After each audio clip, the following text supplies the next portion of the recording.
You think you know what weight is. Of course you do. You feel it right now, that pressure of your chair pushing into you, the solid ground under your feet. You say, oh, that's easy. That's just gravity, right? The earth pulling you down. Simple stuff. Well, here's a funny thing. What about an astronaut up in the International Space Station? Now, up there, gravity is still about 90% as strong as it is down here on the surface. So if the earth is pulling on them almost as hard as it's pulling on you, why do they float? Why are they weightless while you feel, well, heavy? The answer is one of the most beautiful and surprising ideas in all of physics, and it's going to flip your understanding of weight completely on its head. It turns out that feeling of weight has almost nothing to do with gravity pulling you down, and everything to do with the ground pushing you up. Now that sounds crazy, doesn't it?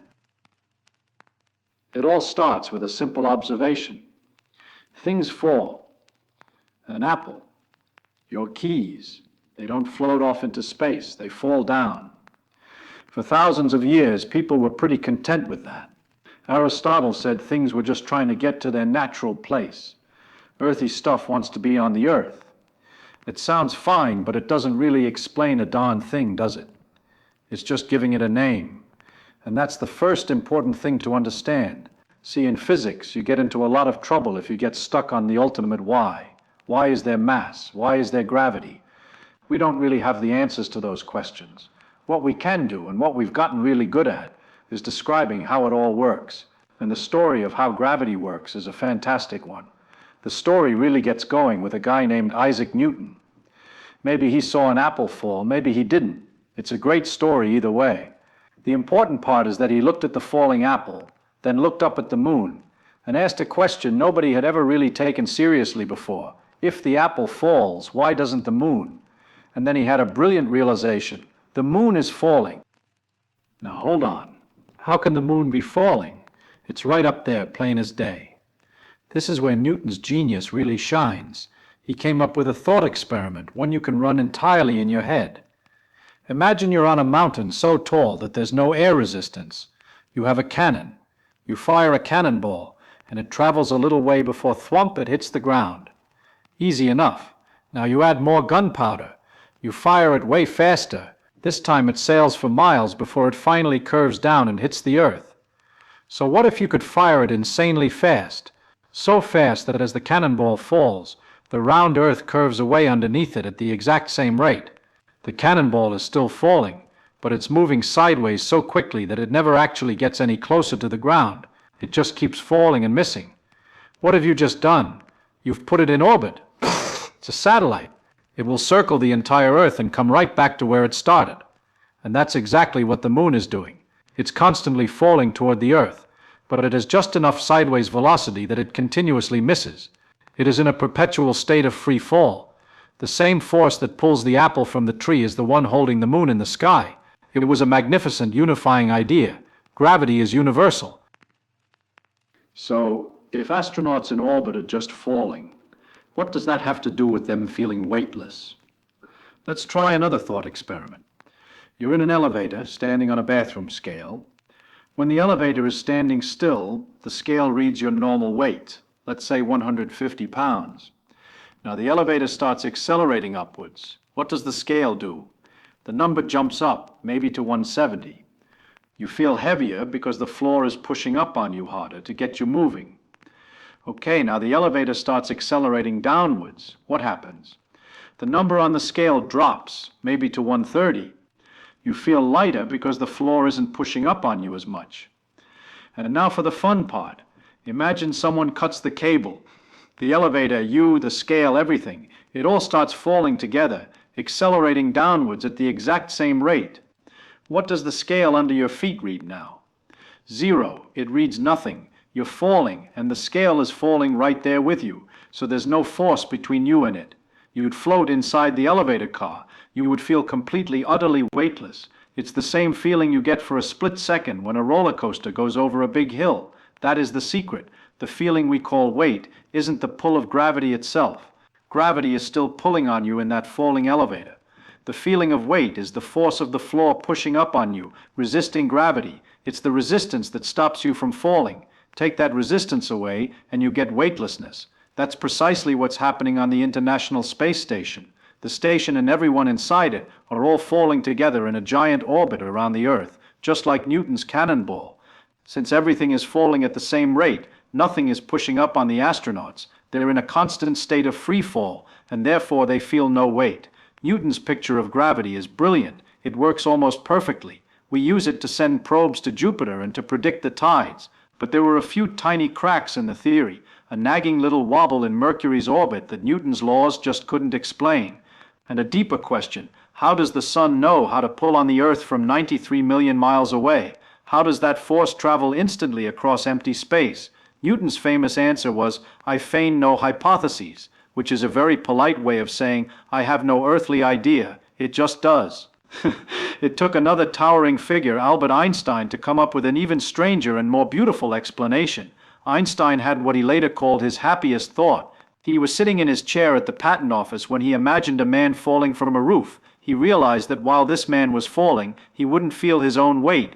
This led Einstein to a profound idea. For all intents and purposes, the effects of gravity are indistinguishable from the effects of acceleration. From that one seed, he grew a whole new vision of gravity. He asked, what if gravity isn't a force at all? What if massive objects don't create a pull, but instead they literally bend and warp the very fabric of space and time? You've probably heard the analogy. Imagine a big stretchy rubber sheet like a trampoline. That sheet is space-time. Now plop a heavy bowling ball in the middle. It creates a big dent, a curve in the sheet. Now try to roll a little marble in a straight line past the bowling ball. It can't, its path bends, and it rolls down into the dip created by the bowling ball. Is the bowling ball pulling the marble with some kind of invisible rope? No. The marble is just trying its best to go in a straight line, but the surface it's rolling on is curved. That, Einstein said, is gravity. There is no pull. The sun isn't pulling on the Earth. The sun's immense mass is bending space-time around it, and the Earth in its orbit is simply following the straightest possible path it can through that curved space-time. An object in motion stays in motion in a straight line. It's just that when mass is around, the definition of a straight line gets a little curvy. So let's go back to you sitting in your chair. The mass of the Earth is creating a massive warp in space-time. Your body's natural tendency, its straight line, is to follow that curve, to fall toward the center of the Earth. That unobstructed path is called free fall. But you're not in free fall, are you? The chair is in your way. The floor is in your way. The atoms of your chair are pushing up against the atoms of your body, stopping you from following your natural path through space-time. The chair is constantly accelerating you upwards, away from the straight path you want to follow. And that constant, relentless push, that acceleration away from your natural state of falling, that is what you feel as weight. So where has this journey led us? We began with the simple, obvious feeling of our own weight, the familiar pressure of the ground beneath our feet. We moved past Aristotle's ancient, almost poetic idea of a natural place. We then stepped into the magnificent clockwork universe of Isaac Newton, where a single universal force of gravity was imagined to pull apples from trees and hold the moon in its endless falling orbit. But even that profoundly powerful idea, the one that let us map the solar system, wasn't the final word. It was just a stepping stone to an even more radical reimagining of reality. Einstein didn't just refine the rules, he changed the entire game. His happiest thought, the man falling from a roof, feeling no weight, led him to the astonishing conclusion that gravity isn't a force at all. There is no mysterious pull reaching across the void. Instead, mass itself, our planet Earth included, fundamentally alters the geometry of the universe, creating a curvature in the very fabric of space-time. This brings us back to you. Your body wants to travel along its natural path through this curved space-time, a path of perpetual, effortless freefall, just like the astronaut in orbit.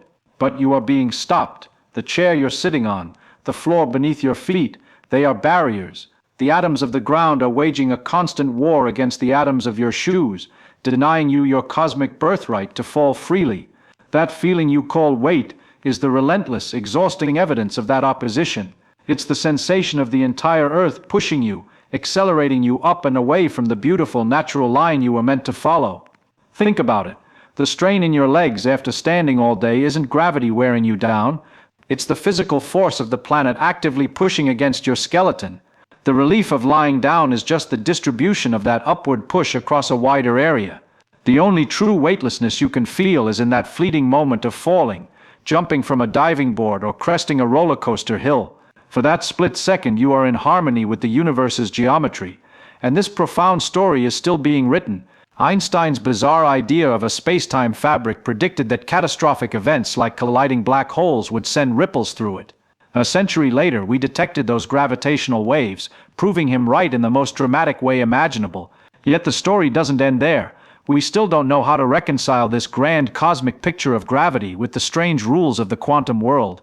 The search for a unified theory is the holy grail of modern physics. The search always goes on. But for now, just pause and appreciate this shift in perspective. The next time you stand up and feel the solid ground under your feet, remember what you're really feeling.